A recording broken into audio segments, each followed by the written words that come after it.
নমস্কার বন্ধুরা, আজ বানিয়েছি এঁচোড় দিয়ে কাঁকড়া। এই দেখুন কী সুন্দর দেখতে হয়েছে। এই যে কাঁকড়া দিয়ে এঁচোড়ের তরকারি মাংসের মতন করে রান্না করেছি ঘি গরম মশলা দিয়ে। চলুন তাহলে দেখি কেমন করে এঁচোড়ের তরকারি করেছি।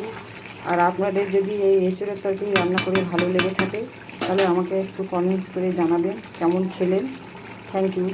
নমস্কার বন্ধুরা, আজকে বানাবো এঁচোড় দিয়ে কাঁকড়া। এই যে কাঁকড়া নুন হলুদ দিয়ে সাঁতলে রেখেছি।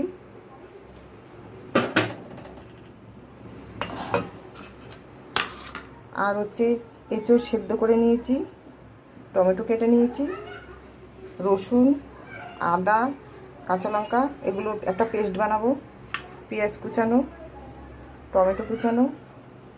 আর মশলার মধ্যে হচ্ছে লঙ্কার গুঁড়ো, গরম মশলার গুঁড়ো, গোলমরিচের গুঁড়ো, 1 চামচ লঙ্কার গুঁড়ো, 1/2 চামচ গরম মশলার গুঁড়ো, 1/2 চামচ গোলমরিচের গুঁড়ো, 1/2 চামচ জিরের গুঁড়ো, 1/2 চামচ ধনের গুঁড়ো। এই হচ্ছে মশলা। আর 2 চামচ নুন, 1/2 চামচ হলুদ গুঁড়ো আর চিনির বদলে গুড় এগুলো দেব। আর ফোড়নে দেবো হচ্ছে তেজপাতা, গোটা শুকনো লঙ্কা, জিরে আর গোটা গরম মশলা এগুলো হচ্ছে ফোড়ন দেব। তেল গরম হয়ে গেছে, আলুটা ভাজতে দেবো। আগে আলুটা ভেজে নেব, তারপর এঁচোড় ভাজবো।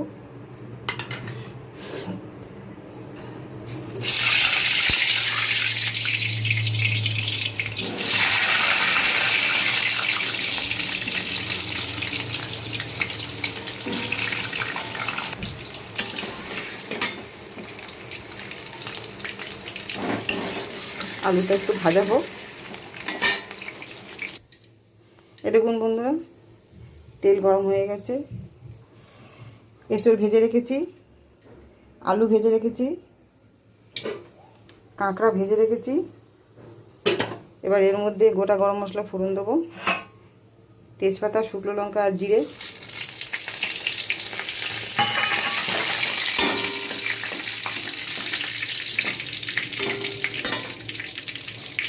এবার এর মধ্যে পেঁয়াজ দেবো, পেঁয়াজটা বাদামি বাদামি করে ভাজা হোক।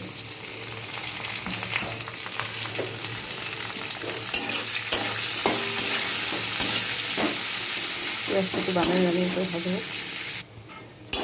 এদিকে বন্ধুরা পেঁয়াজ ভাজা হয়ে গেছে। এই যে পেস্টটা বানিয়ে রেখেছিলাম, রসুন বাটা, আদা বাটা, গোলমরিচের গুঁড়ো, লঙ্কার গুঁড়ো, ধনের গুঁড়ো, জিরের গুঁড়ো, গোলমরিচের গুঁড়ো, টমেটো সব একসঙ্গে পেস্ট বানিয়ে এটা ঢেলে দিলাম। নুন হলুদ আর চিনির বদলে গুড় নিয়েছি, সেটাও ঢেলে দিলাম।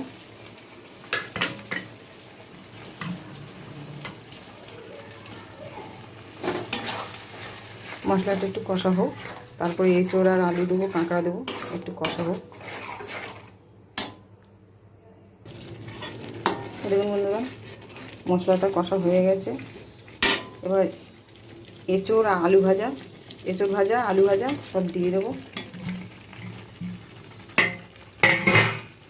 কাঁকড়া ভাজাটাও দিয়ে দেবো, দিয়ে ভালো করে কষাবো। এখন ঢেকে ঢেকে কষাবো ভালো করে।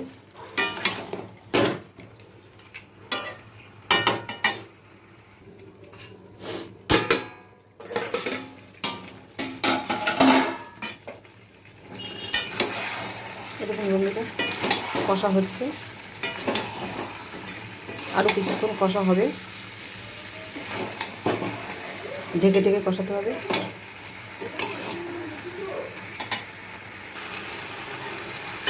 দেখুন বন্ধুরা, কষা হয়ে গেছে।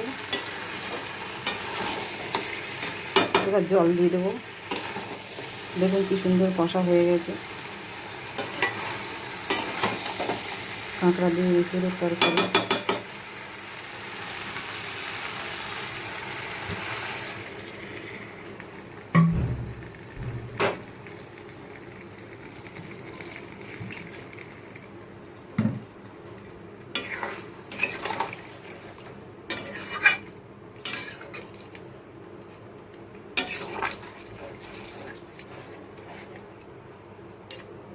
এবার ঢাকা দিয়ে দিই।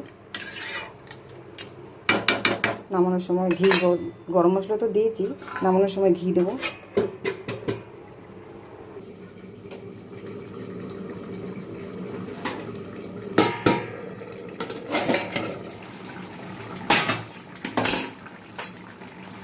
দেখুন বন্ধুরা, এঁচোড়ের তরকারি হয়ে গেছে। এবার ঘি দেব।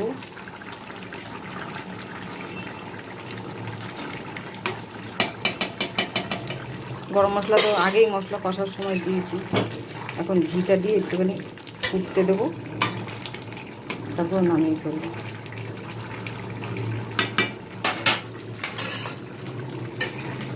এই দেখুন কি সুন্দর দেখতে হয়েছে। এঁচোড়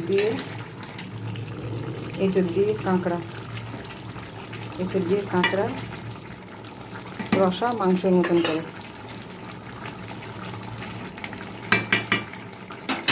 থ্যাংক ইউ।